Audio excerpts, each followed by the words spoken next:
Hello mga mare! For today's video, samahan nyo kaming maggrocery ng mga bata.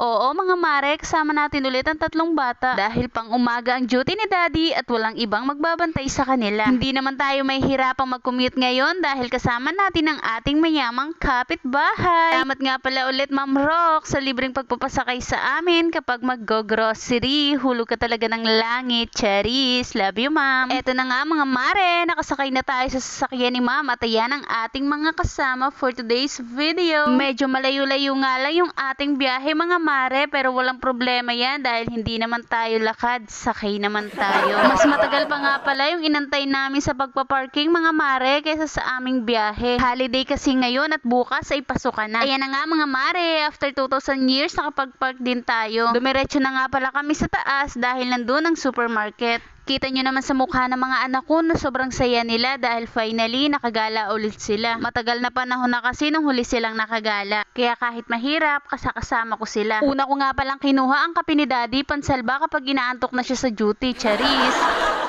Kumuha na din ako ng Surf Downy kasi mabango to para sa akin. Kumuha na din ako ng Smart na dishwashing dahil ito yung nagtatagal sa amin. Itatry ko din pala yung Pride powder kaya kumuha na din ako. Kumuha na din ako ng Head and Shoulder na pink, yan talaga yung nagtanggal ng kati-kati ko sa ulo. Sinunod ko na rin kinuha itong alcohol para kay kuya, dadalhin niya sa school. Syempre, hindi tayo buntis kaya kukuha tayo nito, Charis. Kumuha na din tayo ng toothpaste ni kuya na dadalhin din sa school. Kumuha din pala ako ng Chubby. Wala lang, trip ko lang.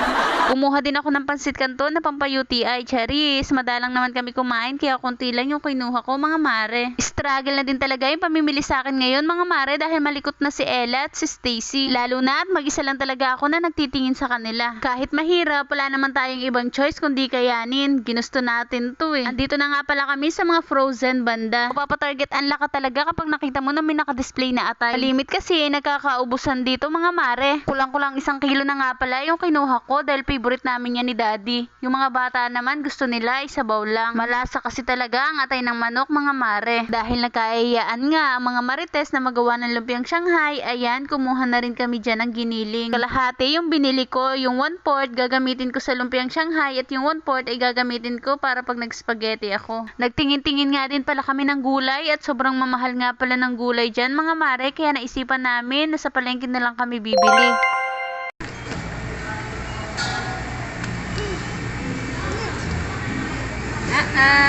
Labas na ang tummy.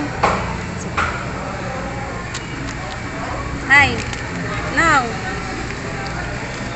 Kahit pagod na yung mga batuta ay enjoy na enjoy pa din. Mukha lang mahirap alagaan silang tatlo mga mare pero sa totoo lang sobrang alwan nilang alagaan. Mababait kasi sila at masunurin. Sobrang sarap sa pakiramdam na nakikita mo na lumalaki yung mga anak mo na ikaw mismo yung nag-aalaga. Susubaybayan mo at nakikita mo yung bawat milestone na nangyayari sa kanila. Alam ko maswerte ako sa part na to dahil hindi lahat ng nanay nabibigyan ng pagkakataon na tumigil lang sa bahay at mag-alaga ng mga anak. Sobrang thankful talaga ako sa Panginoon at lalong higit sa aking asawa for letting me stay at home and be with my kids. Salamat daddy for providing everything for us. Na-appreciate ka namin, hindi lang halata, Charis. At eto na nga mga mare, the moment of truth, ang bayaran section. Gwa 1K challenge talaga sana tayo ngayon mga mare pero dahil mayaman ang ating kasama, ikiswipe na lang tayo sa sisi niya. O diba mga mare, yayamanin, lakas makasyala. Mga pangunahing pangangailangan nga lang pala yung mga binili ko dyan mga mare. Mga biskwit at Yakult na pambaon ni kuya sa school. Marami nga pala ako na nakuha dyan mga mare na hindi naman talaga kasama sa aming budget kaya balda talaga ako dito sa bayaran. Charis!